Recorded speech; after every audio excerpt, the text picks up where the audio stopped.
Hello. Alright, I think this is working.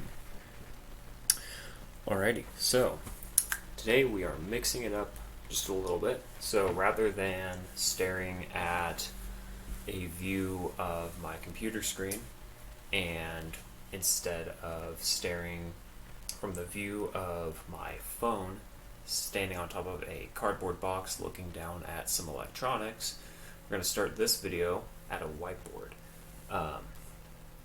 So today I'm going to try and get as much as I can done on the overall flight software the overall flight software that is going to be used on this rocket.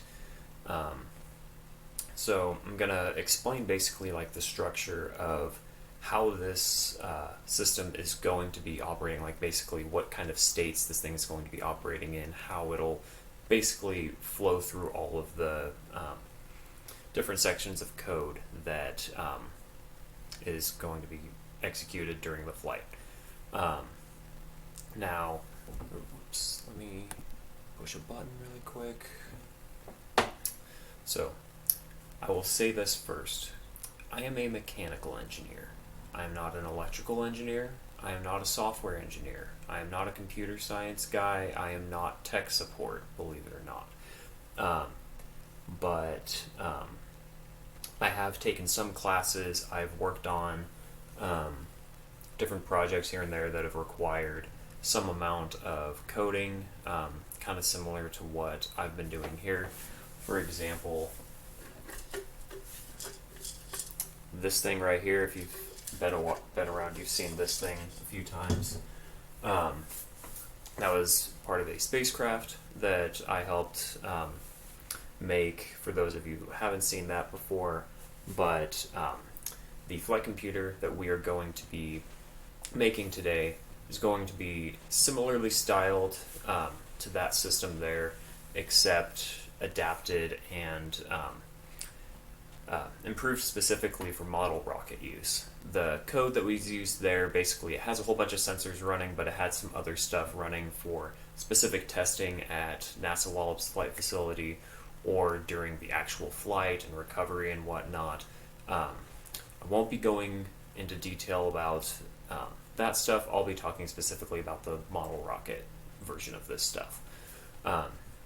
So I'm gonna start this whole video stream, whatever the crap you want to call it, by introducing this concept called finite state machines. Now, there's plenty of different ways for you to write software for any kind of electronics project, but state machines are a method that I've come to really like working with. They just make sense. It keeps everything nice and clean, at least in my opinion. You can do whatever you want. I'm going to be doing state machines. State machines are what I learned how to write in my undergrad. There were a few classes that utilized them specifically, like digital systems and embedded systems, which were taught by a really excellent professor at Northwest Nazarene University, Dr. Griffin. He's wonderful. He did a really good job teaching those classes, and I learned a lot about electrical engineering and software stuff, a lot more than I think a typical mechanical engineer might care to learn about. And it was really fun. So I will try to keep things as simplified as I can and try to make sense out of everything for you guys.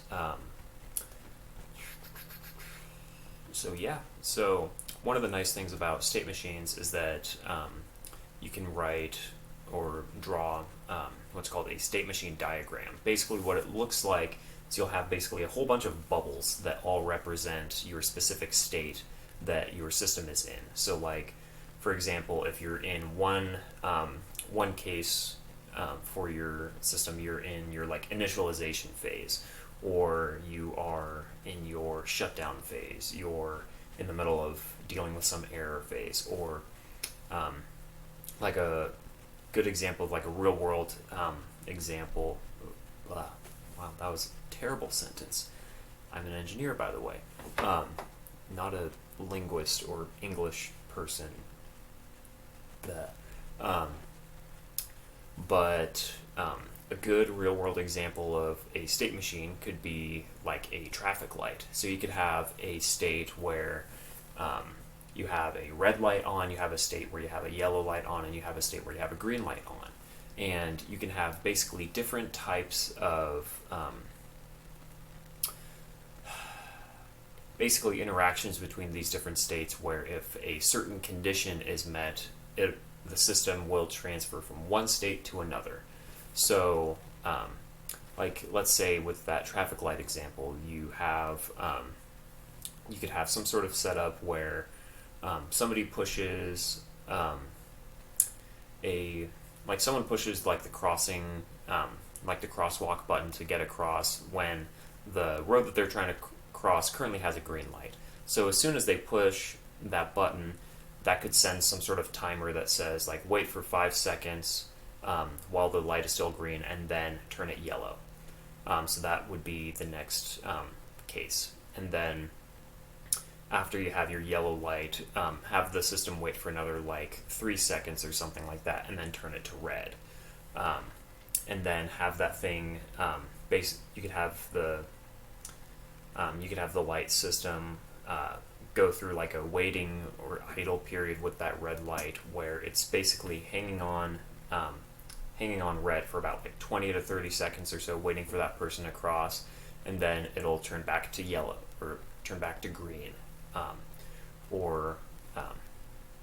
I probably absolutely butchered that example, but if you look up finite state machines, there's a lot of great examples out there. Let's see, yeah. So in the flight computer system I'm going to be making, so to save room on my whiteboard right here, since I have limited space, it's only this big, basically. It's not too big, so I'm going to try and keep things condensed and organized. So my bubbles, rather than like trying to put the whole name of the state in there, I'm just going to put like a number 1, like state 1, state 2, state 3, that correspond with these labels right here. So the very first, let's see, this. So the very first state that this rocket is going to be in, like as soon as power is turned on for the system, it's going to go through this initialize case right here, which that's going to be just turning on, setting up all your sensors, setting up a CSV file for data logging, just setting up the file name, starting it, opening it, and then after that we'll have pad idle, where basically the thing is turned on, it's just kind of sitting on the little launch pad just waiting to get launched, basically. And next we have pad hold. This is an optional case where if the rocket is on the pad and say something goes wrong, like say the rocket is on the pad, send a signal to start the igniter to start the motor off, but let's say it doesn't catch, it doesn't light up. In that case, from the ground station I'm going to be making later on, I can basically send a signal from the ground station to the rocket and have it enter a hold mode, where basically it's like, all right, stop everything, let's just pause everything right now, we'll get back to this later, and then deal with the issue and then come back. Or if any other issue happens at the launch site, anything that could happen that could cause for any kind of hold or abort or something, that's what we would go to. That's basically just freezes everything. And then as soon as whatever issue that caused the hold or abort to be triggered, what we can then do is from the ground station send another command, basically say, all right, go back to pad idle mode, we're good to continue with prepping for launch and eventually go on up. So after hanging out in pad idle for a bit, you'll get you'll get up to the point where you're going to light off the rocket, and at that point it's going to enter the ascent phase, which rockets, they go up. So basically there's going to be a part of the code that's operating during the ascent stage. So basically, it's trying to get as much like high fidelity data as possible. So looking at your accelerometers, looking at your gyroscopes for spin rate and everything, looking at your GPS for position, trying to get a very accurate model of that like nice, smooth, streamlined path up to your apogee. And then after ascent, it will basically, it'll notice that the rocket has reached apogee, basically looking at the altitude, like the maximum altitude and stuff that is, let me restate that. So we will have the ascent phase, and when basically it detects that now the rocket is no longer going up, it is starting to go down. It's meaning basically we've reached a maximum altitude and now we're starting to go back down. And that altitude is going to be, let me fix that really quick. That max altitude is going to be calculated in two different ways. We're going to have a barometric pressure sensor on our rocket, and we're also going to be having a GPS module that is capable of spitting out altitude as well. So we're going to be using both of those and make sure that we have a reliable signal basically saying that, all right, we are actually starting to go down now. So then that's when we will enter the descent phase. So at this point, the rocket is going to be tumbling a little bit. It's not going to be a nice smooth orientation as it's coming back down, because you'll have your parachute ejection, which will basically go pop the nose cone off, or in the case when this rocket gets basically modded for dual deployment, it can be when you have your drogue shootout, it'll be when you have your main shootout. It's going to be kind of a tumbly, shaky experience the rest of the ride down back to the ground.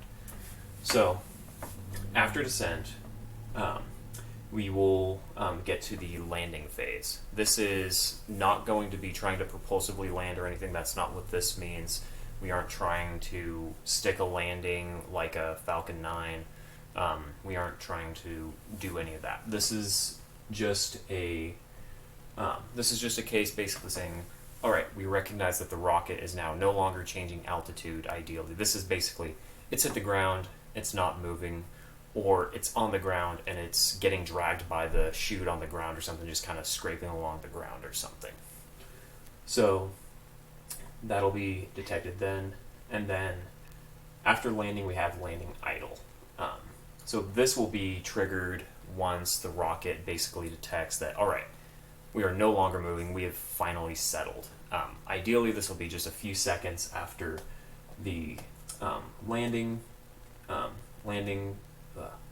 just a few seconds after the landing state gets triggered. So like if it goes down, and then part of the other components of the rocket, they all come back down to the ground and everything kind of settles ideally. Or if we're unlucky, depending on what the weather is like at the launch site, if the rocket just keeps dragging along in the wind or something and goes and just kind of trails out like a mile or two or something off in the distance and who knows where, hopefully that is not the case.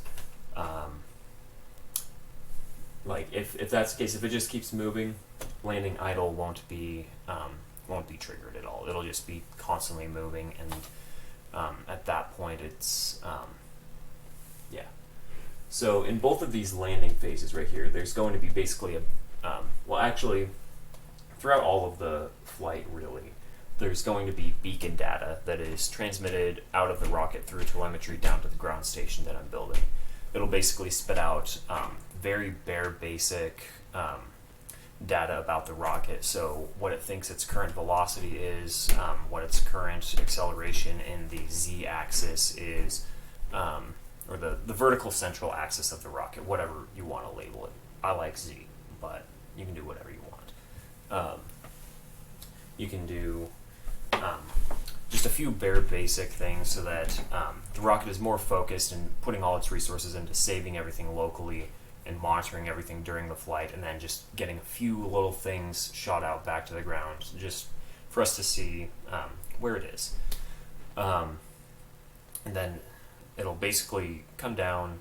Once it hits the ground and is ideally just sitting doing nothing, it'll be spitting out basically a constant stream of GPS data saying, hey, here I am, you can come find me at these specific coordinates.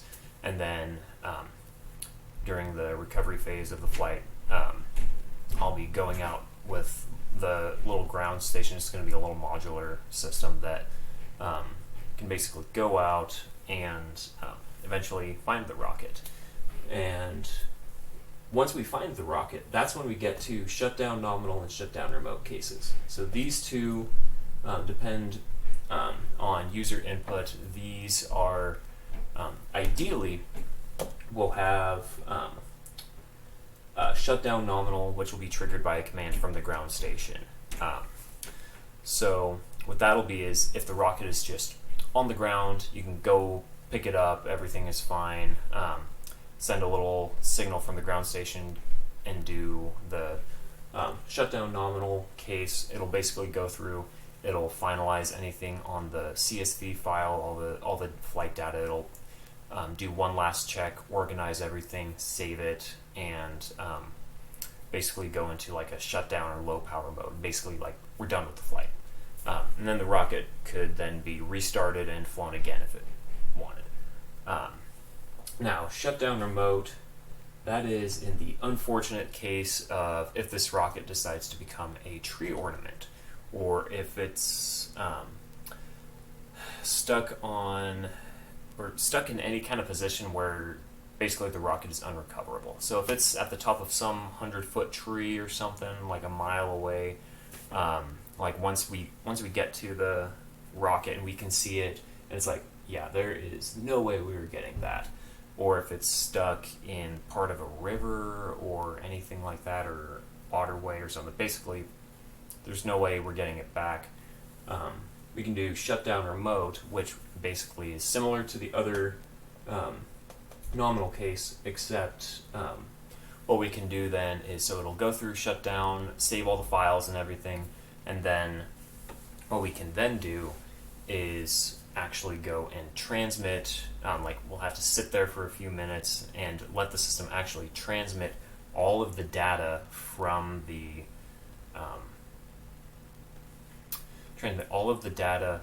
rocket, the saved flight data, all through the wireless radio system with the ground station. So then we can at least get like a local copy of the flight data onto the computer without needing to take the rocket, take out an SD card and plug it into a computer if it's unrecoverable. Shutdown remote, I don't know if I'll get to that today because that is a long, complicated setup, and I might do that at a later time when dealing with the ground station stuff. But yeah, so what I'll do is kind of talk about these, except show basically the whole state machine diagram of how everything is going to flow together. So we'll have the very first thing that we're going to have is obviously the initialization state. So that we'll have, so this will be state number 1. This is our, actually let me use some different colors really quick.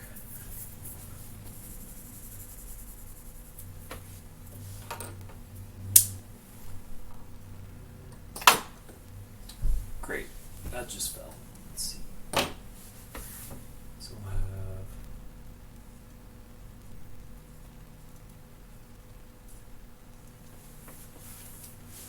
all right. Let me check something.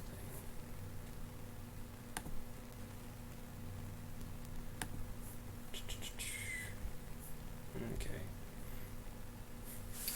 Actually, so blue's not really showing up too much different. Let me do a different color. Let's do red. That'll definitely show up. Fix that circle.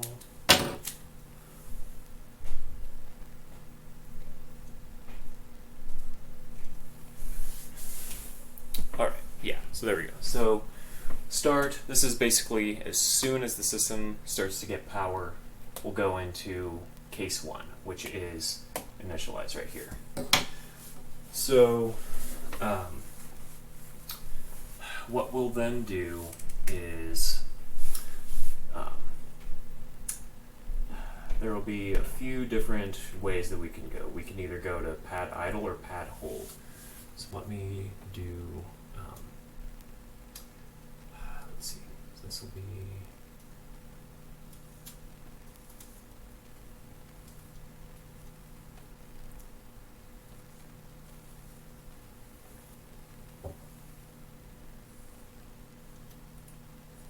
let me write some things and then I'll explain what they are.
Let's see.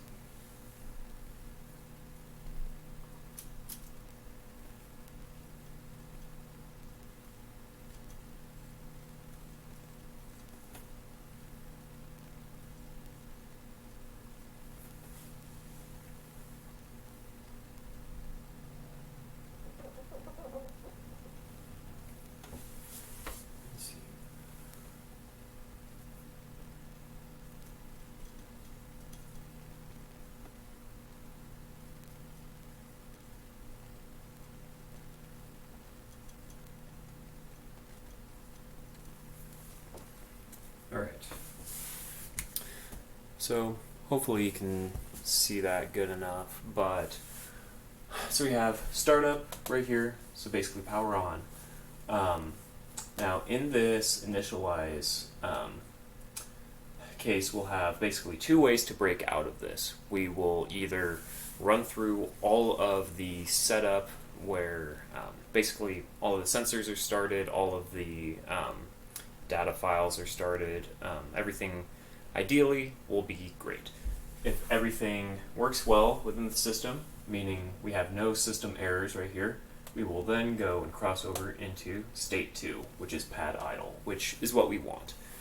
Now, if something goes wrong,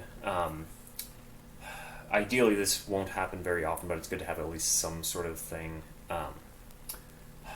something so that we can know something that's going wrong.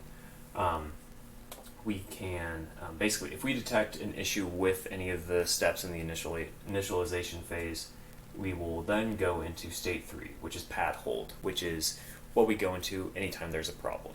So an example of a system error like this could be like if we are trying to start writing data to the SD card on board, and let's say the SD card runs out of space and there's no room to make another file.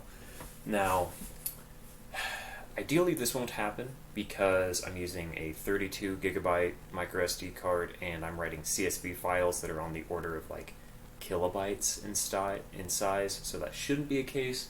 But You never know. Or let's say it starts to try and write a data file, and at some point there's something that corrupts the file for some unknown reason. Any kind of issue at all, it'll go into state 3, pad hold, which will then give a notification to the ground station and say, hey, something is wrong, please see this issue. So we'll have that. If we are in state 2, or pad idle, after we have no system errors, we can also, rather than sending in some automated control to go in and go to pad hold if there's an issue, we can also manually send a signal from the ground station if there's some sort of external problem that we know of. Like if we're, let's see, so it could be something internal with the rocket. One thing I'm going to be including is, let's say the rocket is on the rail, it's vertical, and my marker just fell. This shouldn't happen, but say some huge gust of wind comes along and blows the rocket over or something, or blows the tower over. The rocket will be detecting its orientation with respect to the ground, and it'll be looking for the rocket being mostly vertical. But if it detects anything where it starts to fall, then it'll be like, oh, stop, there is no way we're launching right now, don't ignite everything, ring all the bells and whistles, whatever, to say, hey, we're not flying right now. So we can have that, or have some sort of thing with the ground station setup where it's like, say we're getting ready to launch, but then some little kid decides to run out and go see the rocket or something. And it's like, oh, we can't launch this quite yet. We need to get that kid out of the area and bring him back wherever. So I can just send a quick little command, just push a little button on the ground station and say, oh, hold everything, just wait.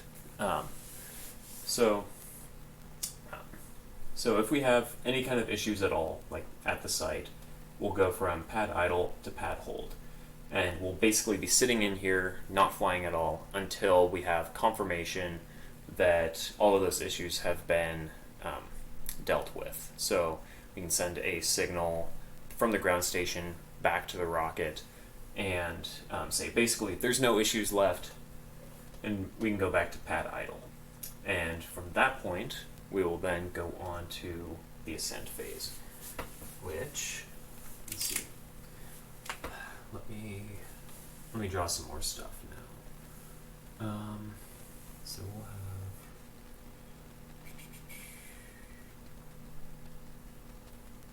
let's see, yeah, so we'll have that right there.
Alright, so let me make sure things are working fine. Alright.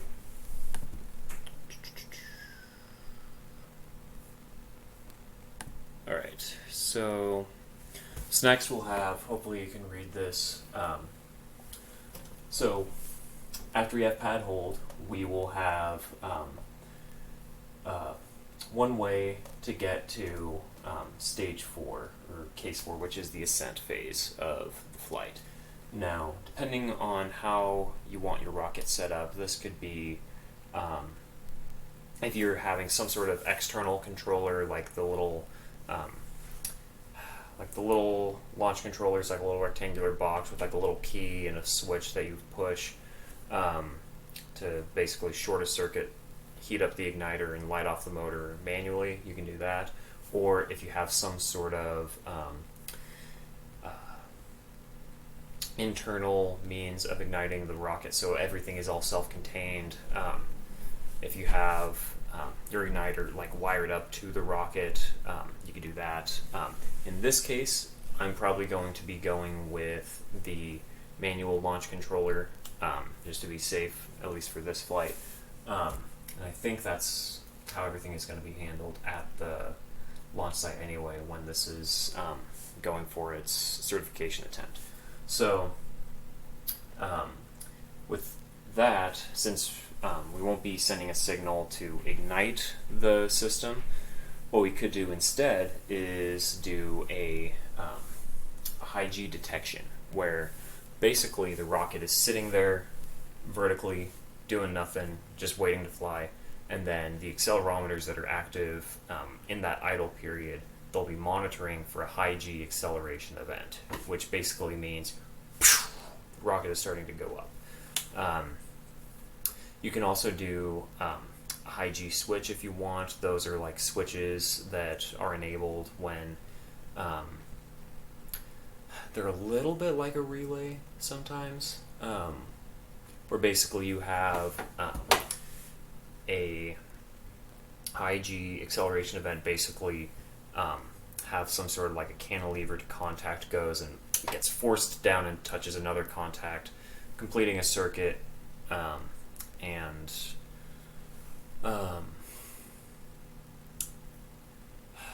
completing a circuit, sending a signal, or having a contact get broken away and breaking a contact. There's plenty of different ways to do it. With this, what I'm going to be doing is just looking at what is the data coming from the accelerometer saying. So if we're sitting vertical, we're going to be reading anywhere around 9.81 meters per second squared for acceleration. It's just vertical acceleration due to gravity. Now, if we start to get anything like on the order of like 20 to 30 meters per second squared or anything like that, that means there's some sort of event that happened that went and spiked the rocket up. And basically, as soon as that is triggered, we will basically detect, all right, so the rocket is starting to move up really, really fast. That probably means the rocket is flying. Makes sense. So that's how that will work. So that's what this little transition here is. So high G detection, or you could do internal ignition, which will not be used here. So you have your ascent phase. The next thing you'll do is you'll basically be sitting in here getting as high fidelity data as possible, and you'll be sitting, waiting, looking at everything until eventually you start to come back down to the ground. And the way that this will be detected is with the systems monitoring altitude, so your barometric pressure sensor and your GPS.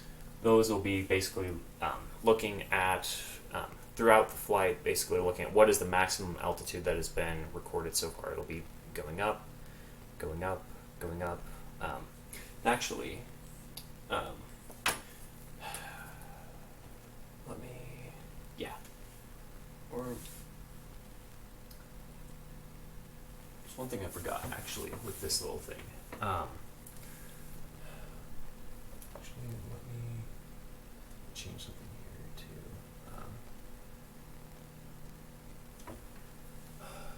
Let's see. Or...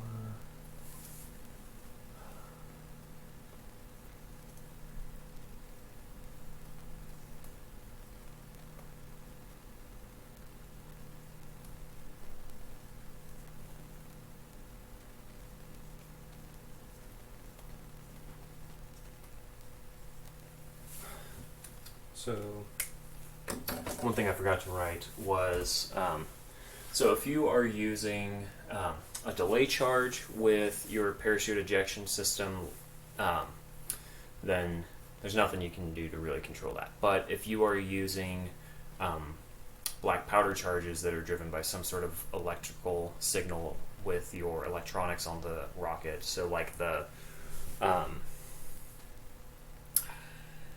with the dual deploy configuration of this rocket, we will have a delay on the motor for the drogue deployment, but we'll also have a secondary black powder charge just as a backup in case something happens with that motor. And then we'll also have a black powder charge for ejection for the main parachute after the drogue. And then those signals to trigger the black powder charges, those can be triggered in a few different ways. You can have it based off of altitude, or another thing that is really safe to do is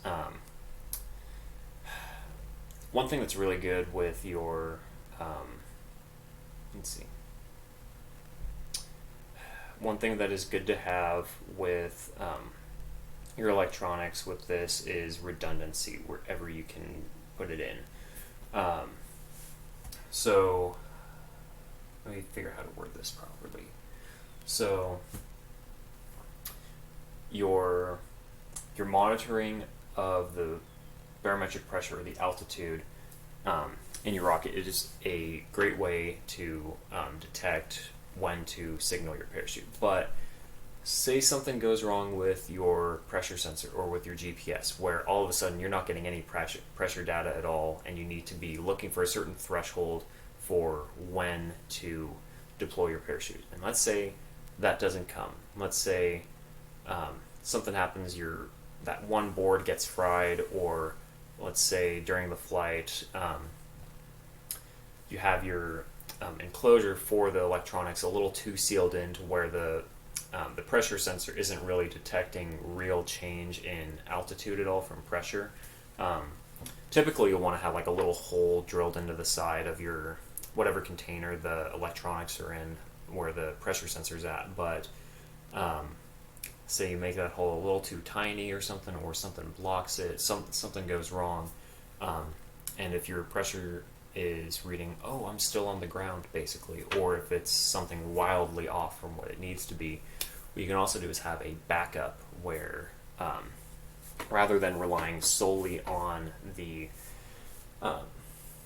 pressure or the altitude, you can also have in just like built-in like default timer where it's like, alrighty, so in this phase of the flight we'll have the rocket going up and we're looking for a certain altitude to deploy, but we're still coming down, really, but the pressure or the altimeter isn't detecting that yet. And so you can have some built-in timer where it's like, alrighty, at this point the altimeter should have sent a signal to deploy the parachute, but it hasn't. Here is a time at which, if the parachute has not been deployed, this absolutely needs to happen. So you can have a default time from launch where basically if the system's time goes past a certain threshold, deploy the parachute. That wording was absolutely terrible. I apologize. Basically let me try and summarize this one sentence. If your altimeter does not work reliably, then have a built-in timer in your system to just send a default signal to your whatever kind of descent or recovery systems that need signals for parachute ejection as a backup. That was also bad, but hopefully better. And your calculation for that time, that can come from like if you need a calculation on when you think that time needs to be for when you need to have a certain certain signal sent, like the absolute last time it can be acceptable to be deployed is you can look at whatever rocket you're making. If you're using Open Rocket or RockSim or any kind of similar program to that, you can do simulations that look at what the flight profile of your rocket look like, and you can look at what the projected altitude of the rocket is going to be at a certain time based on, you know, your mass, mass of the rocket, any wind speed, the shape of your rocket, all of that different stuff. And so you can try and look at the simulations that you make from that and determine which time is best to have those signals go off if they haven't already. So we'll be in descent right now, and then I'm gonna draw a few more things here really quick for some of the landing stuff. So let me get some of that really quick.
Alrighty. So, let me make sure things are working fine.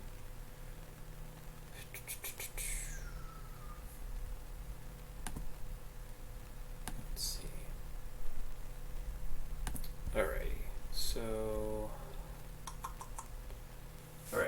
So,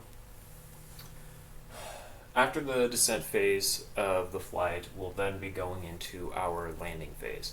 So, state 6 right here, this is landing. This is entered when basically we have detected that we are no longer changing in altitude. Or, kind of similar to the situation with the transition between ascent to descent based off of looking at what your maximum altitude is or using a default time. You can then have another condition here where you have either no altitude change or you can have some preset time from launch. With this rocket, like some, let's see, so the rocket will go, it'll land ideally on the ground somewhere, and its altitude won't be changing at all. Or let's say it keeps, let's say it gets caught in some current or something. It takes forever, or something, or the pressure sensors are acting weird, or let's say it lands on part of a hill or something and it keeps gradually moving, rolling down or dragging down or something like that, or anything kind of weird where it could not really trigger that the system has quite stopped moving yet, or it's still, basically have the rocket thinks it's still in the air to some amount. We can also put in some default time from launch to have the rocket basically say, alright, shut up, I am on the ground now, no matter what. So you could have some sort of timer set for 20 minutes after launch. At that point, the rocket is back on the ground. It's not that long of a time of flight. I think the total flight profile for this rocket is, I think it's capped out at 3-4 minutes max, if that. So it's a really short flight. So you could have some backup time, 20 minutes out. If for some reason the rocket thinks it hasn't landed yet, 20 minutes in, it'll be all right, I don't care, I've landed. There's no way you're going to be not on the ground or stopped and stuck somewhere after 20 minutes from launch. So you can have a case like that, which will bring you to case 6, which is landing. With 6, what we can do is we'll basically be sitting and waiting for no motion change. That'll be ideally here the rocket has stopped changing altitude or got triggered with that timer, and then is looking for no motion change. Now, that can be, you can use your IMUs, or you can use your GPS module, if you want to look at if it starts to get trailed, where the parachute gets kind of caught in the wind and the rocket is still on the ground and the wind is kind of dragging it along the ground for a little while. And your GPS location is going to be moving ever so slightly as the rocket gets blown along. So we'll have that right here to be detected basically whenever that phase stops. Or if it's still in that phase, it'll be continuously just sending out data through basically beacons of, or it'll be sending out beacon data from the rocket to the ground station, basically saying, hey, so the rocket is still on the move. It is kind of just rolling along in the dirt, going through to the ground station. So then when I'm going out and retrieving the rocket from the site, I know exactly where it's trailing along.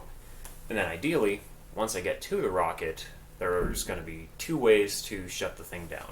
So I'll have no motion change, once I have the rocket, ideally I'll be able to just grab it, stop it, set it in place, and once it stops, then we'll have reached case 7 if it hasn't reached case 6 already.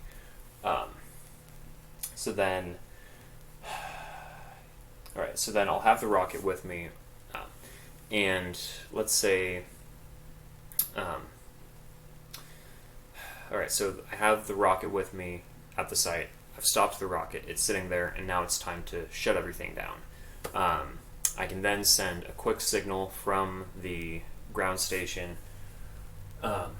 Basically, if the rocket is recoverable, which in that case it is, then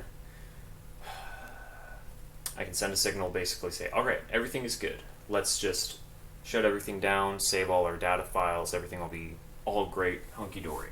That'll go to case 8, so that'll be shut down nominal, that right there. Now, let's say we, actually I forgot to draw an arrow. Let me add a little extra arrow. From there, actually, let's see.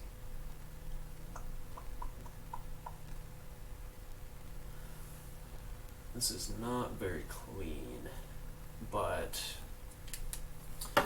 if, let's say the rocket is unrecoverable. Let's say it goes up and gets stuck in a tree or lands just somewhere we can't get to.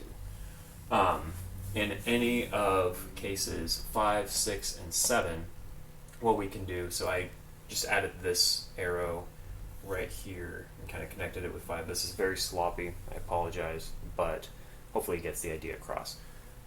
So in any of cases 5, 6, and 7, I can send basically a signal from the ground station saying that the rocket is going to be unrecoverable. When I send that signal, I can basically say, alright, mission failure, rocket recovery failure, this isn't going to be recovered. Let's try and just scrounge up what we can get from it. And at that point, it'll send a command to the rocket and say, alright, let's just shut everything down and try and just transmit as much data that we got from the flight, from the rocket, to the ground station so that we can at least hopefully get the data from the flight, even if we can't get the rocket. And then once it transmits everything, it'll be like, alrighty, that's it, can't do anything. And then it'll basically just be sitting there, sad and alone, stuck in a tree or something, until the battery dies or something. Hopefully, though, that will not be the case. Let me see. Yeah, so, let's see. I don't know if the camera... Yeah. Hopefully, you can read all of that, and you can scroll through and and yeah, if any of this didn't make sense, you can just go back to whatever parts where I was talking about what specific transition. So that's the state machine that we're going to be working with. Now, with the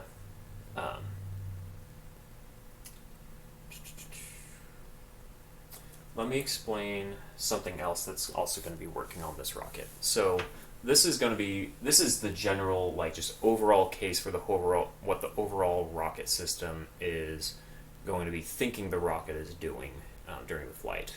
But there are some other things that it's kind of doing on the side or behind the scenes at the same time. If you looked at... So in the description for this, there should be a link to like a web page on my website, which has some of the different resources available for specifically this type of rocket build, Tigris. So if you go on that page, if you've already looked already, there's some files that I've uploaded. Let me double check the actual names of them, but it should be something like Eden 2.0.0 Bear and Eden 2.0.0 example or something like that. If you look through that code, you'll see that there is also some other stuff that is mentioned. If you see anything that involves the word like interrupts or enabling or something like that associated with like the GPS and weird like pulsing of data or something really weird, I will be explaining basically what that stuff has to do with is basically the order that all of the different sensors and modules on the flight computer are all going to be communicating and doing stuff during the thing or during the flight. So let's see.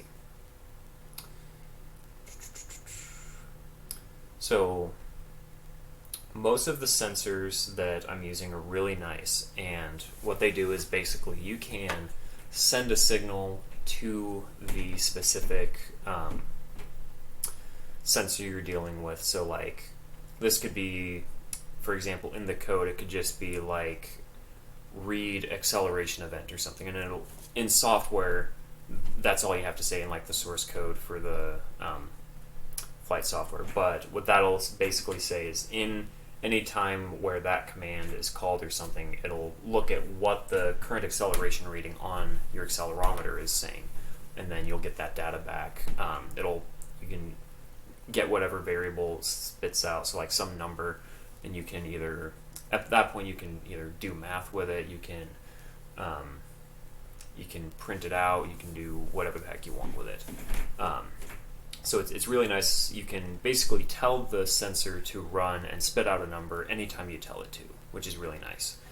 Now, let me show the flight computer really quick. Let me grab this. So, let me see. All right.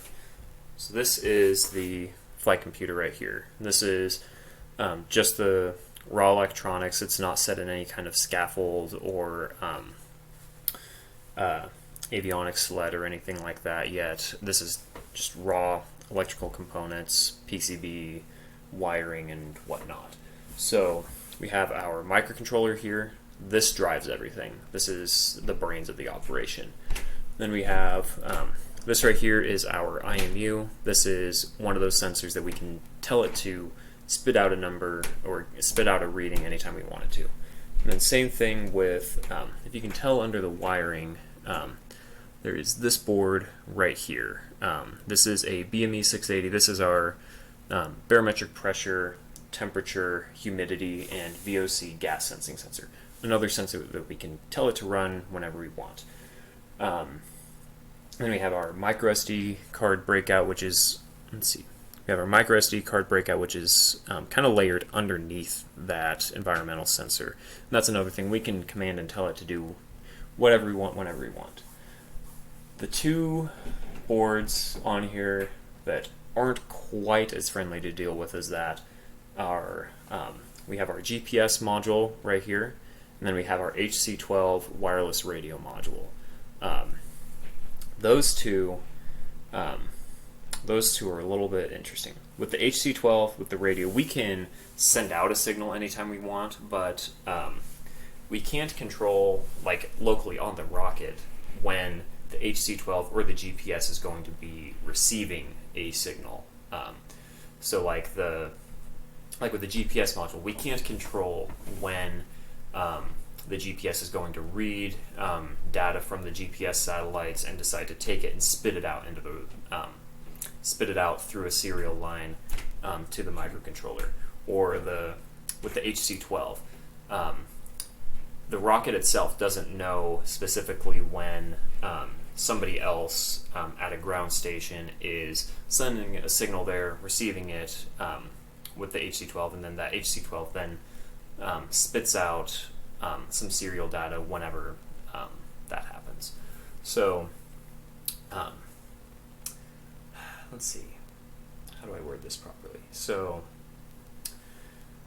those are a little different because that's something that's a little out of our control. They're predictable and we can handle it, but they kind of have a mind of their own that we have to learn how to basically have the system say, all right, let's shut up and listen to specifically only what the GPS has to say, or only what the HC12 has to say.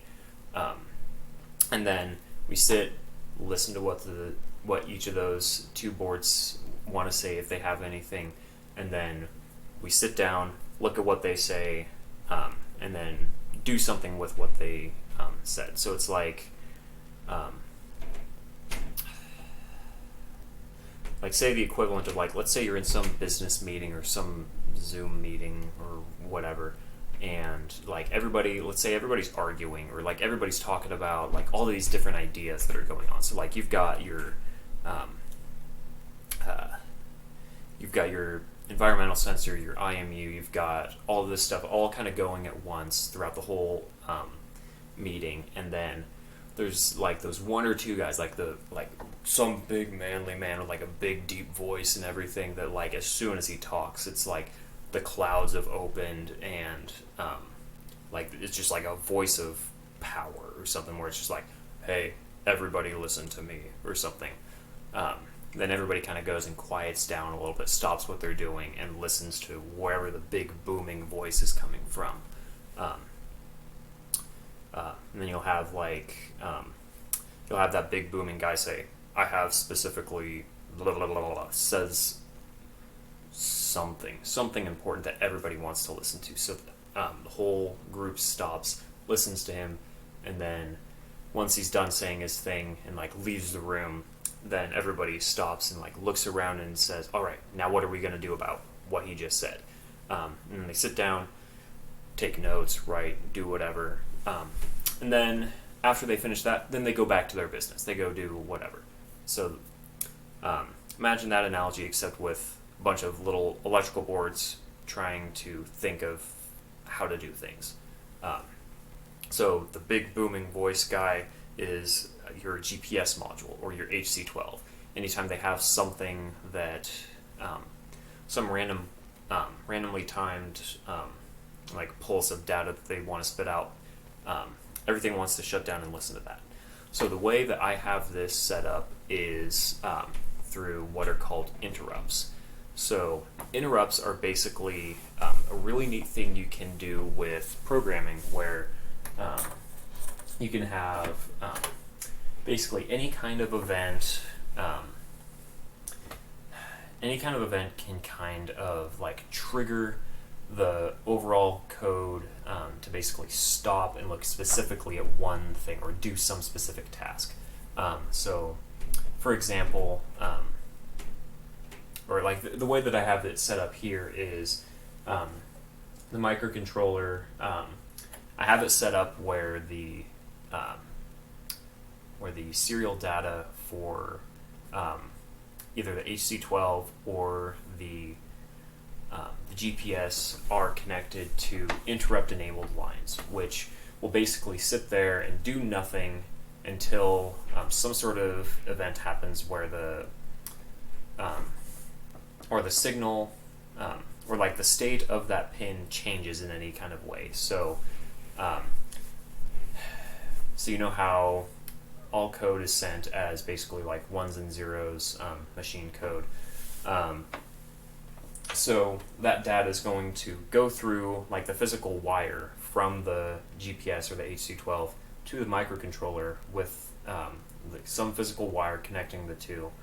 And there's going to be some sequence of ones and zeros, or logic high and logic lows, or when you're getting power and no power, going through that line to the pin. The microcontroller will then basically, if there's any kind of change in what the state of that pin is reading, so if it's a 1 or a 0 or something, it'll basically say, all right, stop. Somebody's starting to talk. Let's listen to specifically what this line has to say. And it doesn't matter what you're doing in the code. So let's say you're in the middle of, let's say you're right in the middle of printing some statement to the the serial monitor for the IDE. Let's say you're in the middle of printing something, you'll be printing something, and then it'll stop as soon as it'll be in the middle of the command as your thing is actively um, as your microcontroller is actively doing something else, or let's say you're in the middle of some weird function, basically as soon as like the most recent like line of data is completed, what it'll do is, or the next line of code is completed, as soon as that is done, no matter where you're at, it'll pause, basically go behind the scenes, do some magic with your incoming serial communication, execute some code, and then eventually come back right back to where you were and resume where you were and continue. So I can see if I can draw that here. Let me see something. All right.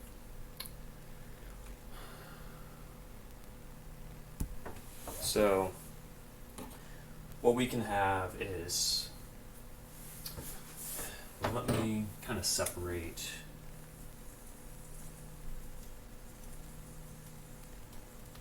this a little bit. So we have our state machine. Let's see. Let me do.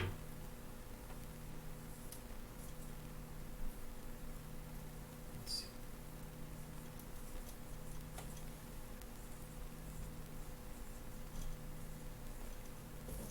So we have our state machine there. And then let me try and write some stuff for how the different boards kind of communicate to each other. So let's see. So I am you will have our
okay, so we'll have, let's see, we got another color, so we'll have,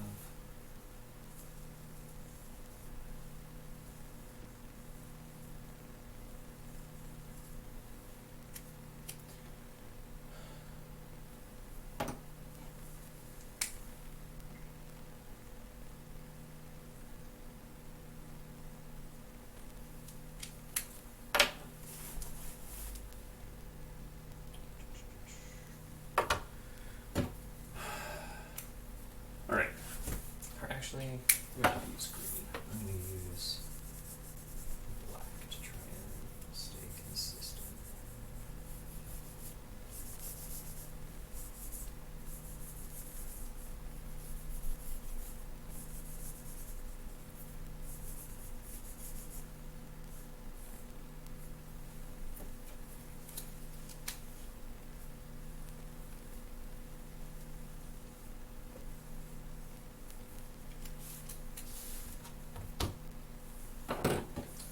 So, let's see, we have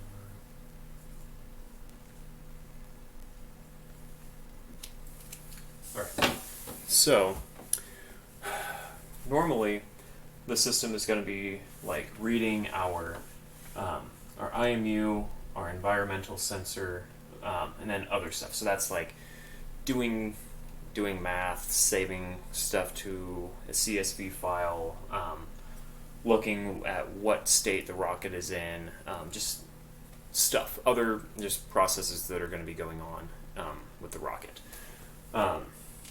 And so it'll be going through, looping all that stuff, just the normal rotating through, but then, bing, bing, bing, bing, bing, bing, bing, we have something coming from the GPS, something, whatever. So we're in the middle of this, and we're going to be like, we can be in the middle of something and then just go straight to here. We're going to go out of this normal case and go kind of off to the side.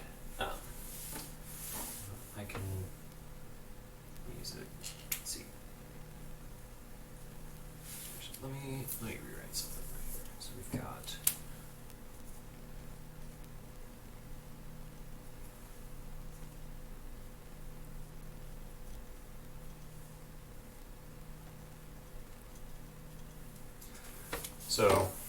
So normally we'll be here doing whatever, and then something from the GPS, some sort of data is coming from the GPS, and we're in this normal case, and we're going to go just straight off kind of to the side and do our GPS reading. We're going to listen to what it has to say and do some stuff. So like if we get the raw NMEA text data from the GPS, we're going to take that, parse it, assign different values from that into variables. So like if we want to look at what our latitude, longitude, altitude, whatever the crap, we're going to do some stuff, and then as soon as we're done with that, we're going to go right back to what we were originally doing in our normal loop. So we'll go back to the IMU, environmental sensor, other stuff, just back to normal. And then the same thing is also going to apply, just using different pins that are wired to the HC12 instead. So if we get something from the HC12, so in this case it'll be a, so rather than getting stuff spit out from the GPS, it's whatever the most updated position is from connecting with the GPS satellites, whatever. The HC12 is going to be looking for anytime there's some sort of incoming signal coming from the ground station. So we'll be here doing our normal stuff, just kind of looping around, doing whatever, and then we can be here, and then all of a sudden we get some interrupt coming from the HC12, and we'll go bam right here and shoot over into this interrupt service routine specific to the HC12. So we'll listen to what the GPS, or not the GPS, we'll listen to what the HC12 has to say, and process it, parse it, do whatever, basically sit and listen. All right, what is the thing trying to say, and what are we going to do about it?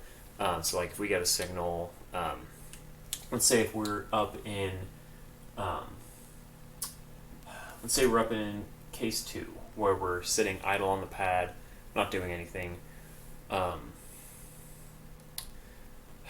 We're doing that, and we send some signal from the ground station to say, all right, wait, let's hold up, let's not do anything. So that's if we have some sort of issue. Then we'll go into our hold case. That would be an example of how this HC12 would be used, where we'll send some random signal external to the rocket, send it to the rocket, tell it to do something. So the HC12 will read and say, all right, we just got a signal for us to hold, stand down, do nothing. I'll do a few little processes, and then I'll exit back into our normal loop once it's done with that, and basically the output of this will basically say, all right, so we're reading this stuff, but let's go and change our state from 2 to 3, or whatever kind of change or action is needed from whatever the ground station command is. There's two kind of special like areas that the computer is going to be operating on. So we'll have our normal loop doing normal rocket stuff, and then we have like these special kind of background cases or environments where we do something really quick, do some sketchy stuff behind the curtain, and then come back. So yeah, that is a breakdown of how the system is going to operate. A few things might change. My notation here, like the way I've organized this, might not be the best. Um, but hopefully it gets the idea across. Um, yeah, things might change when actually implementing the code here, but you guys will be here to see it. Let's see. Alrighty, so next thing I'm gonna do is, so we've got the whiteboard stuff set up. Now I'm going to actually rearrange some cameras really quick, set up the desktop and everything so that then you'll be able to see how some of this is going to be implemented in code instead. So I'm gonna put standby on the stream really quick, and I will be back in just a bit.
Alrighty, so hopefully you guys can see everything. Let me change a few things. Let me click that, and go there, minimize that. Alright, so let me see. Alright, yeah. So let me double check that everything is looking fine. Okay. So, alright. Things are looking fine. So, I'm going to go through basically the file, like the bare file that is included on the on my website.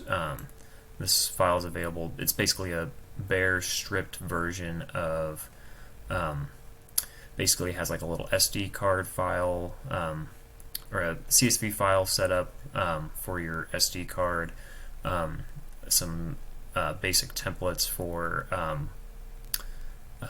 your sensor setup and read file or functions. There's a long setup template for your GPS setup and basically interrupt and read functions. We have and some other just functions. I'll go through and walk through the process. And there's also a header here with some info about basically what this file is supposed to be doing, how it's been used, and some different disclaimers so that if you decide to use this and you inadvertently make some homemade rocket that you decide to turn into a guided missile and launch it into your redneck neighbor for stealing all your lawn flamingos or something stupid like that, then I have no involvement with that. I have nothing to do with that. Any damages that you do yourself, any crimes you commit with this, any of that, that is not my fault. That is 100% your fault. So don't be stupid. Be smart. Be safe about rockets, because yeah, just be smart about it. So yeah, this system is capable to be expanded to include guided flight. So if you want to use like thrust vector control or stabilized canard fins and whatnot, you can do that. But this version is stripped of that specifically so that you know, I don't have some representative of ITAR or the government coming and knocking on my door saying, hey, why are you giving out missile guidance software to like the common public? It's no bueno. So yeah, but yeah, information on that is there. So at the very start of the file at the top we have basically you can include whatever other header files you want for your system. So these are like if you're using any type of sensor that has a specific library associated with it, you would include it here. And next you'll have you can define GPS interrupt pins or an interrupt pin for an HC12 or other kind of radio module that you're using to connect with your rocket. For right now, so this version of the code that's on the website doesn't have anything associated with a ground station. I'm going to be saving ground station stuff for later, but right now I will talk today about GPS interrupt stuff. So we have some of that, and set up a let's see, software serial, telemetry serial. Yeah, so okay, never mind. I messed up. So I don't have interrupts enabled for a ground station, but I do have the pin assignments if you want to sit and listen or send things out through telemetry, but I won't be dealing with that. I won't be talking about that too much today. global variables. So these right here, these are just some variables associated with specifically file naming conventions. Basically what this section here is, those are referenced later. I'll get to that when I get to the SD card CSV file setup. Next we have some different time variables right now. We can have time current, which can be, right now everything starts at 0, and then once you go through your initialization stuff, you can assign these, so like time current, you can assign that to either your micros or millis function with the microcontroller. So what that does is basically, if you're using the Arduino IDE or any Arduino related system, millis function, which it's just millis with the parentheses, that function basically spits out just a number of how many milliseconds it's been since the microcontroller first got powered on. And then microseconds is, or the micros function is just how many microseconds it's been since startup. So you can use millis, you can use micros, depending on whatever precision you want to use for your time. For this is a simple enough system that I can just use millis and not have a problem, but in future flights where I might be including any kind of stabilization or like kind of guidance stuff with the rocket, with that I'll probably be using the micros function instead. The time display, that's like if you want to have your if you want to have time written to your CSV file or to something else, basically any kind of like nice display value if you want to have your micros or millis translated into like seconds, so it's like 1.7564 blah, blah, blah, whatever amount of decimals. You can round off however many decimal places you want. Times 0, you can have that, you can like take a millis or micro reading right at when the rocket detects that it has started getting off the ground, and starts getting off the ground, and you can use that as a reference later on so that you can look at the difference between the current time that's active in the flight and look at that current time in reference, or look at that current time relative to whenever the T0 was, basically when the rocket first started going off. So you can look at how long it's been since that.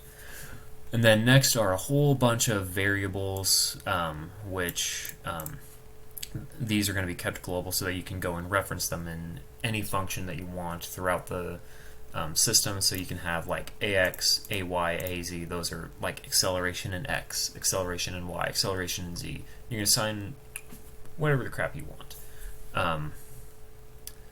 And let's see. Yeah, so we'll have that, so you can have whatever you want there, and this is just copied over from the Amber payload. Right here, some of the code from that. This version of the code, like this stripped version of the code, is basically I took the code from this, added some extra comments here and there to help make the system more understandable, and kept a lot of the variables the same, but I'll be changing things over time, updating them specifically for the model rocket. So this is where some of the fun begins. So this is a state machine tick function, which basically, if you know what a switch case structure is in C++, or pretty sure that's I'm pretty sure they're used in pretty much every major programming language. Again, I'm not a computer science or software engineering person, so if I'm wrong, please don't murder me. But basically, This is where you can have, so you have switch right here, which takes in basically some variable, which can be any kind of value that you have set up. And then basically, depending on what value that variable is that you pass into the switch statement right here, you'll have different things that are executed depending on which case or what variable, or I mean, what value that variable is. So like here I have switch, I'm passing in whatever the flight state is. If the case is where the flight state is equal to initialization right here, then I can set some variable and named event to initialization, and then I can start doing some different stuff if I want.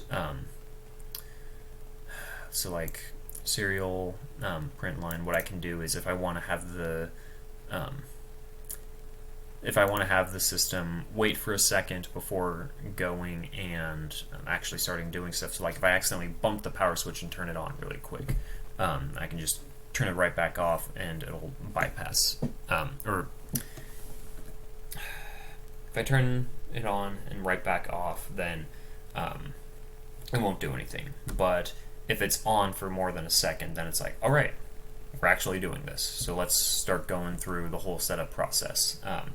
Rather than if I flip it on for a split second and turn it right back off, like if it starts to, let's say it starts to make a CSV file, and I decide to cut the power right as it's in the middle of doing that, then it will end up with some ugly corrupted file on the SD card that can cause problems, and just don't want to deal with that. So we can have that little bit right there to sit and wait and make sure that the thing is actually going to be on, and that we're actually, getting ready to fly.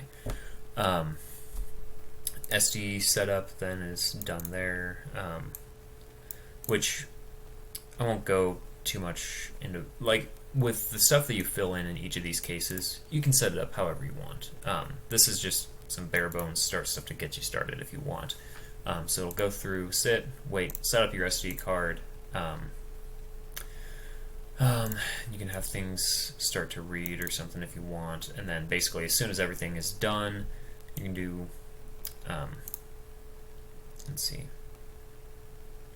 once everything is done, then the next flight state would go to pad idle, or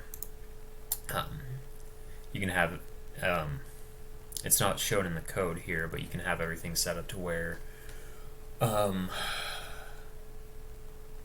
if some error happens anywhere along the way in this process here, you can go and have the thing split off instead into pad hold state instead. And then you can have, if the flight state is in pad idle, you can do stuff for the idle state. Or right here you can have just whatever your next states are, just have a case statement for each little section of code that you want your rocket to ever possibly be in. And then another thing that's good is so switch case structures are also made to have a default case also, so that like say something doesn't work, crap hits the fan, and for some reason something gets corrupted along the way, or something weird happens where somewhere in your path of logic through your programming, your flight state results in being something other than what you originally listed as an option. So like initialization, pad idle. Let's say it gets turned to like potato or some stupid whatever thing. You can have your default here, which says, all right, let's stop, put everything on pause really quick. Let's see what went wrong, and fix some things, and let's plug ourselves back into some other state and then try to resume back to where we were. So that's what that default is. So you can change that to be however you want. And so how this works is, so how all of this works, so we have this enum right here and then flight states right here. So what this basically does is that, so enum is short for enumerate. What it basically does is that you can have, in these brackets right here, you can set a bunch of different words or phrases however you want. So like I've got initialization, pad idle, and you can add whatever more states you want to use. And what it'll do is that it'll basically assign each of these different phrases to a number. So like initialization would be number 1, pad idle would be number 2, and so on. And flight state right here is basically going to be, it'll be able to be any of the values that are in these curly braces right here. So then you'll take flight state, whatever it currently is right here, and pass it into this flight function right here, which will then, you can take that, pass it into the switch statement right here, which then flight state will be either initialization, pad idle, or whatever state it is. Then go through the cases, pick whatever thing it is, so it'll go basically do some sort of thing, and then it'll break out of the switch statement, and then go out, and then basically every time that this flight function is called, it'll basically loop through, and at the end of the flight function you have flight state return. So basically you can have all your cases right here. If some event gets triggered where you change the flight state, or if you change, or if you keep the same flight state, it'll return basically whatever the most recent command, or what the most current position of what flight state should be, and exit that out, so that you can then export that to something else, so that it just keeps going, cycling through. You can have the whole thing rotate through continuously. Let's see. Yeah, and that's shown here in this void loop function right here. So flight state. So like the loop function for this, because like with Arduino stuff, normally you have your loop function and your setup function. The loop function here is actually really, really short. All it is flight state. So back to up here. So whatever flight state is after this enumeration, we're going to set that equal to flight, and then input whatever the most recent flight state is. So it'll basically keep going, looping through that loop function, updating whatever the flight state is, just keeps going infinitely. And by going and executing this flight function, you then can execute basically just a specific section of code really, really quickly and skip a whole bunch of other stuff. So rather than going and having to do a whole bunch of if-else statements, while loops, and whatnot, you can just do this, and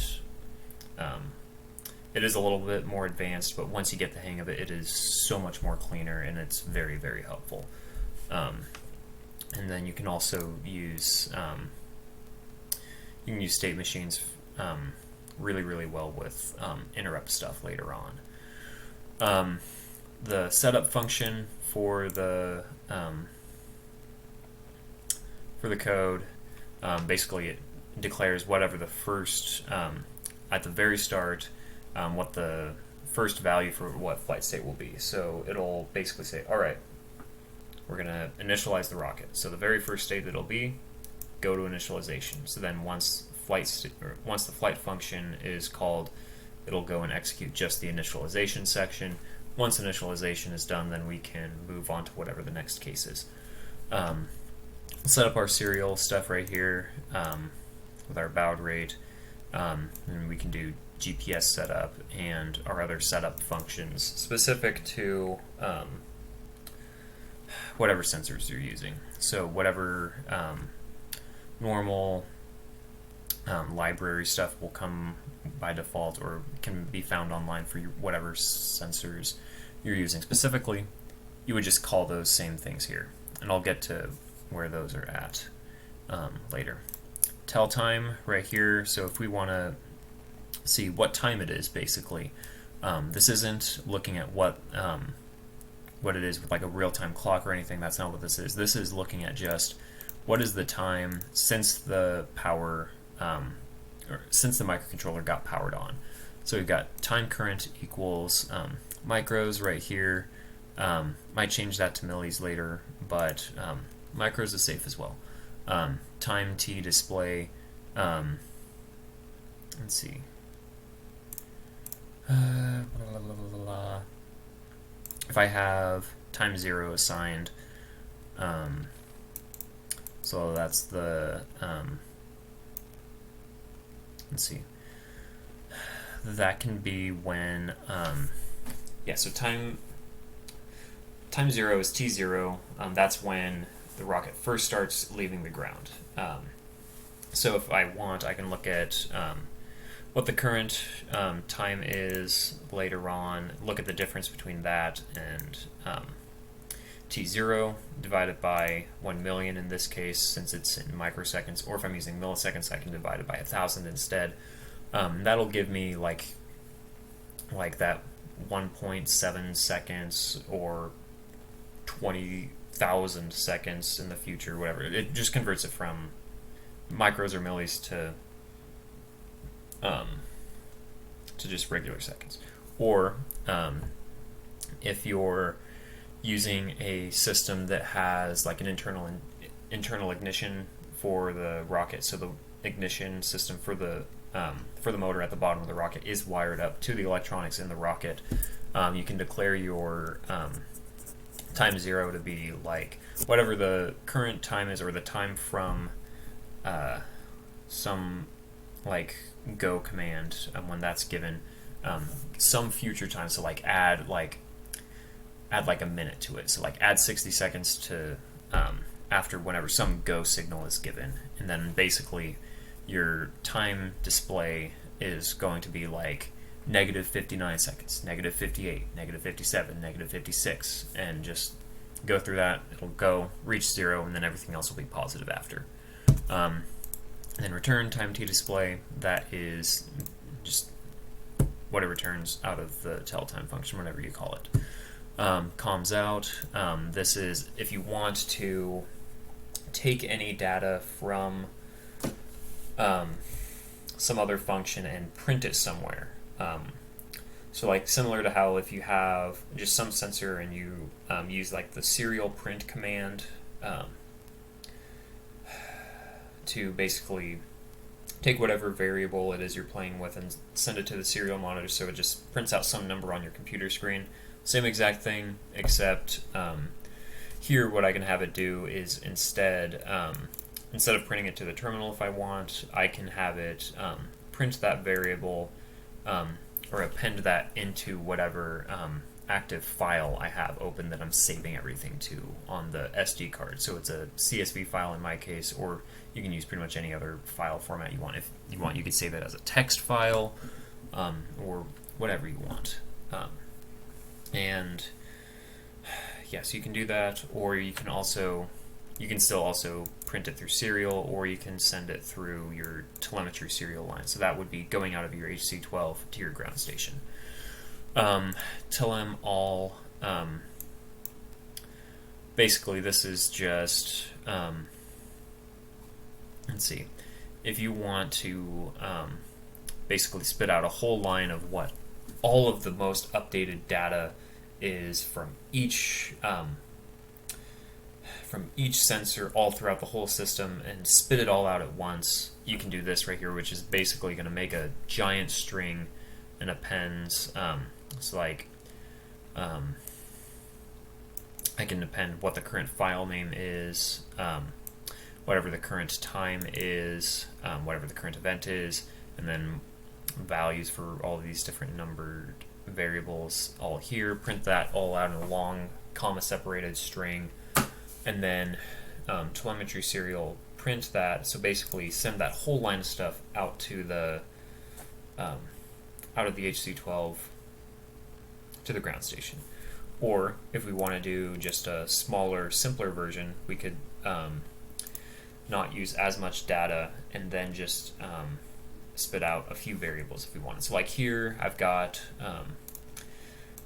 file name, give the time, the event, and let's say if I wanted to just look at acceleration in X, Y, and Z.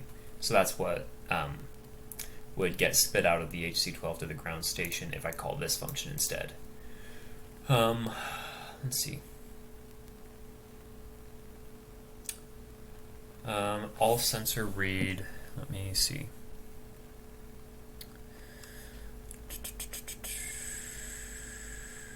All right, yeah, so what this is doing is has a little loop. You can change this for loop right here to go however many times you want, but it's like, for example, here what I have is basically this little section of code right here will happen 5 times.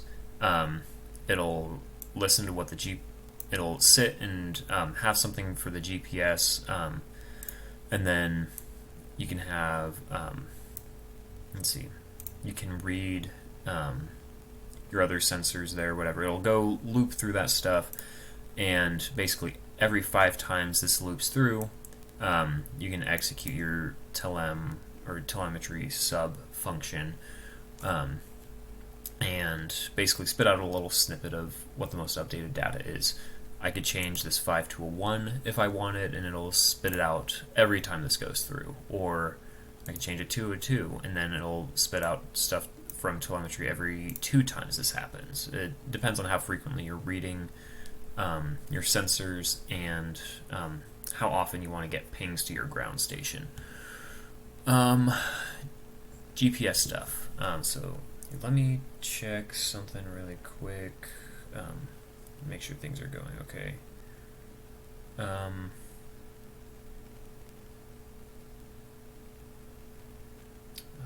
Let's see.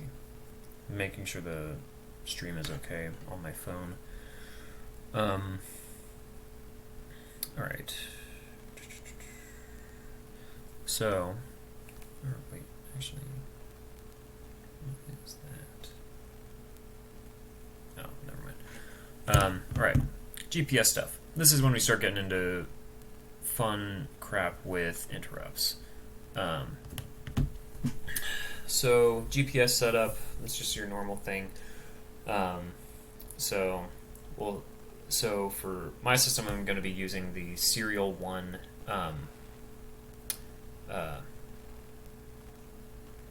what's it called?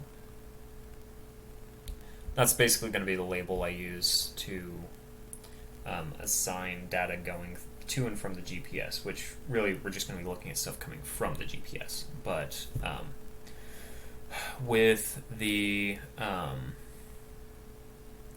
with Arduino microcontrollers, like if you have just a simple one like the normal like Arduino or the Nano Micro whatever, you'll have just like, you can use like serial.begin. That'll set up basically communication. My vocabulary on this is going to be terrible. I apologize, because I'm a mechanical engineer, remember. But basically you'll have communication going through 2 lines, or it's a UART connection, that's what it is. So that'll go to, normally it's like pins 0 and 1, or it's communication through your USB connection between your microcontroller and your computer. So anytime you do like serial.print or something, that's when you have your microcontroller print something and it shows up on your computer later.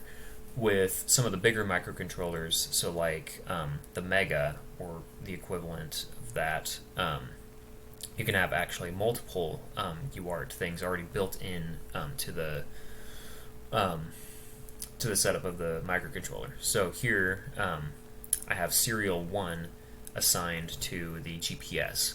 I can later have serial 2 assigned to the HC12 if I want. I think they go up to like serial 4, I think, or something like that. You'll have like normal serial for printing to the computer, then you'll have serial 1, 2, 3, and 4 for whatever else you want to have connected. Then we're going to set up our interrupt pin, so that is going to be the same pin that is receiving data from the GPS to the microcontroller. So we're going to enable it to be capable of monitoring for interrupts, and attach that here so that basically, so right here I have it set to change right now. So anytime that the state of that pin gets changed at all, whether it's receiving a high or a low, or a 0 or a 1, 0 volts or 5 volts, whatever, then what it's going to do is, well, alright, so we'll have our GPS interrupt pin, which is declared earlier up in the top of the code. Anytime that pin changes, we're going to run our GPS pre function, which is just a little thing right here which basically says we can call this function and look, if there is available data coming in from that serial connection, then our GPS is ready to read stuff, and then we can later let's see, let me remember how this is organized. Let's see, yeah, so we'll have, okay, yeah, so that'll be true, so that earlier up here, when we have this thing going and reading a bunch of times, let's see, yeah, so this can be reading so it'll be sending a command to read the GPS, but when you call the function GPS read, we go down to here, and if GPS ready is equal to true, it'll go through and do the whole process of reading the GPS stuff. But if GPS ready is false, it'll basically skip everything. It'll just skip over it and move on to the next sensor. By setting up an interrupt on the pin connected to the GPS, we can then detect when the GPS actually is ready to send data to the microcontroller, so that then we can go into GPS read, and GPS ready will be set to true, and then we can go through read, listen, and do stuff with the data that comes through the GPS. Let's see. So then we can go into here. So then GPS read, basically how it'll be set up is, and you don't have to do this way, this is just a way that I did it. There's a lot of libraries that you can use to parse the raw NMEA data that comes in from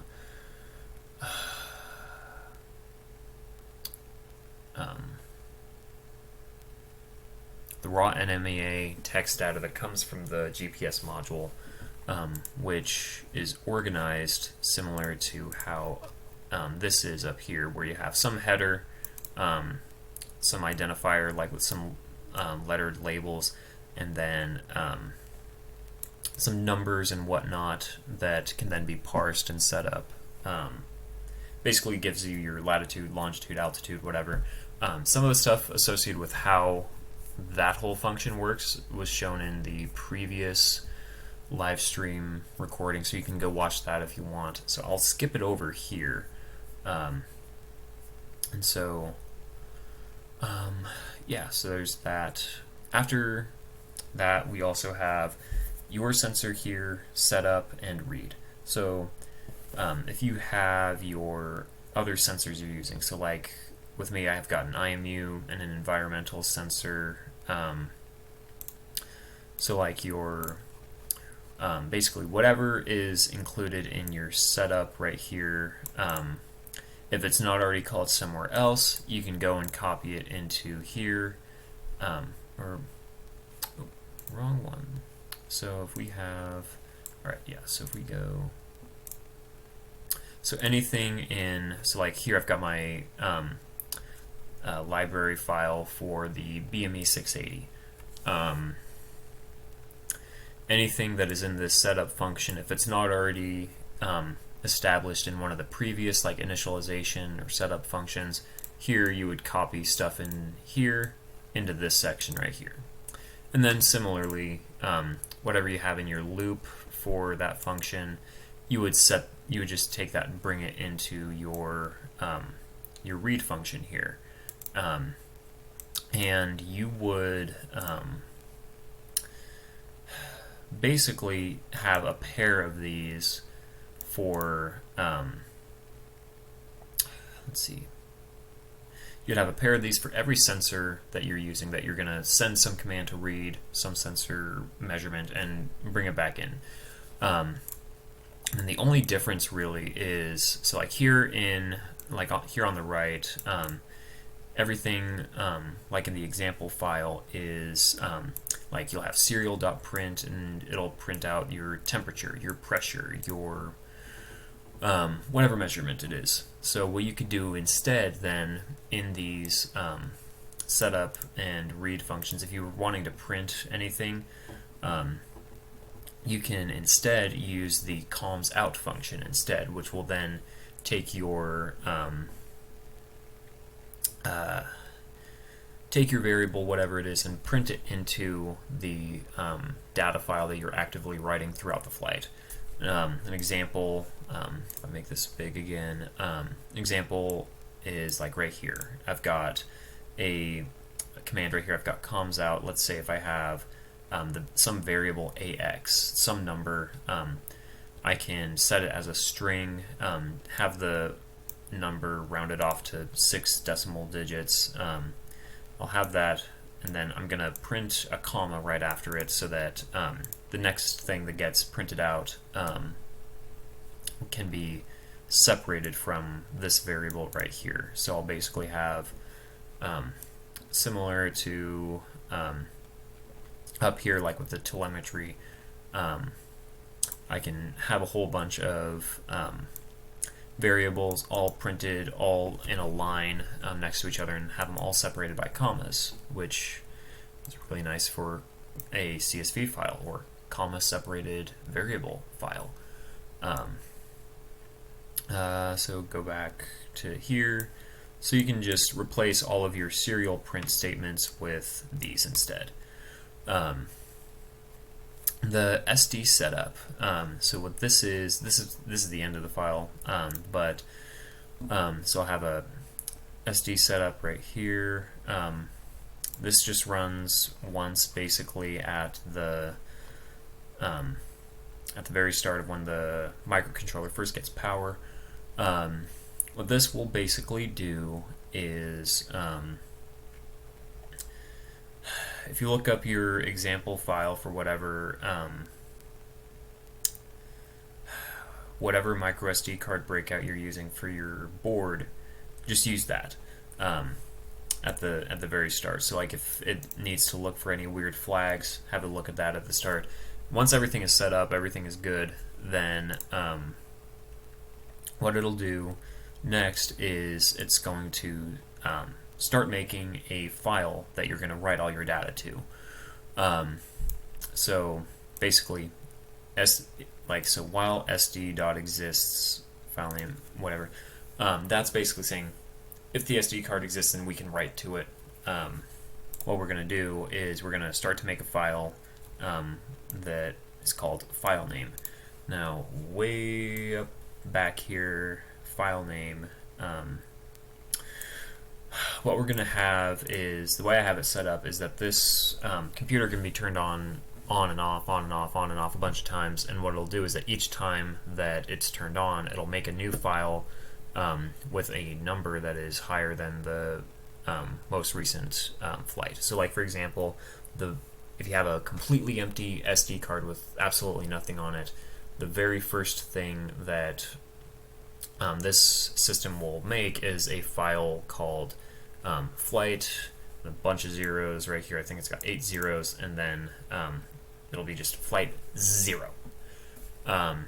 and then you can turn it off, and if you turn it on again, then the next file that it'll make will be flight 1. Turn it off, turn it back on again, the next thing it'll make is flight 2, flight 3, flight 4, flight 5, whatever. And this section right here, basically what this does is that depending on what number or length your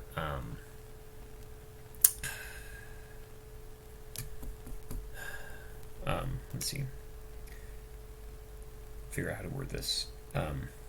It'll basically change the variable for your current file name depending on all of the previous files that are on the SD card, so that like even if you disconnect and reconnect the SD card later, or if you go through and add files from another source onto here,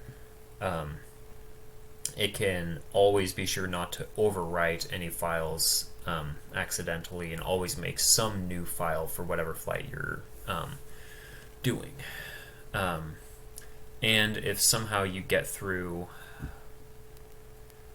let's see, 99,999,999 CSV files for flights without clearing off your SD card, which there's no reason that should occur, but if for some reason that happens, then it says the file name is unavailable, clear off your SD card, make room, and whatnot. And then once it has the file name assigned, it'll generate a new file, open it, and upon opening it successfully, what you can do is at the very start, you'll basically print out the very first row of your CSV file is going to have basically the titles for each of your columns of data that you're going to be spitting out. And this you can organize however you want. So right here I've got columns out. What it'll do, so it'll go to the file, and you can type in whatever headers you want instead of just column headers. That's just placeholder right now, so you can fill it in with whatever you want. An example I have below is columns out, and it has all of these right here. So I've got file name, time, event, acceleration X, Y, Z, and a whole bunch of other crap. Ended with a new line right here, a new line call right there, which basically as soon as it's printing that whole row, it'll then basically do the equivalent of like hitting enter and going to the next line, and that's when you can start printing stuff into each column. And all of those variables right there are the same as like in the let's see, you can have pretty much all of your main global variables that are important, so all your acceleration, GPS stuff there, it's all the same stuff that can be in your telemetry, all, or however you want. So it's best just to keep everything organized, all the same variables, all the same order. If you want, then you can also do the telemetry serial print and basically print whatever your same column headers are, or you can have a separate, you can change this here to be some smaller title if you want to do something with, if instead of doing the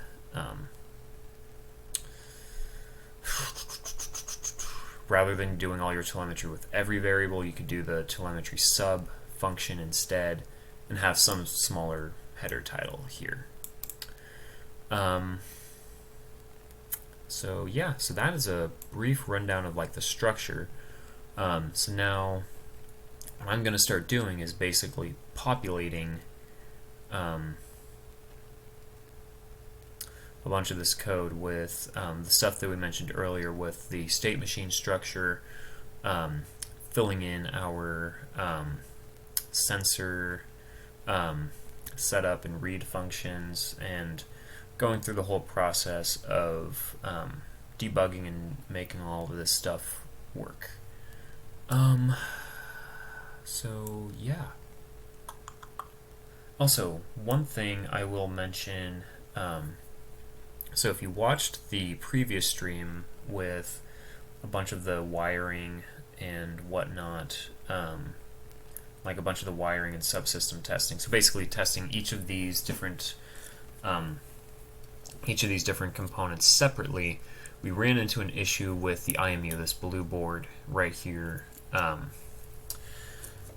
and I basically ignored that for the rest of the stream, just ignored it and said I'd deal with it later. So I did find out the issue with it.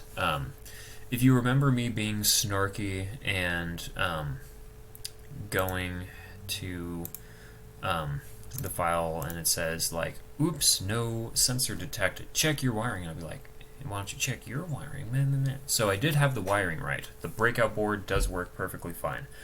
The issue was with the example library file I had. So I had an outdated file that needed to be updated. Basically, all that needed to happen was, for some reason, this argument right here needed to be cleared out. So right now it says Excel range 4G right here. In order to get it to work, I just clear it out, and it works. That's literally all it was. It was just some dumb software issue. So yeah, so we can have that, and then yeah, so then we can start taking some of the stuff, some of the different example library content from each of the subsystem operating files, and bring those into our big old master state machine structure and combine everything all together and have it be all have it be all nice, smooth, run everything together all at once, and it'll be really cool. So really quick, I'm gonna put the stream on standby really quick.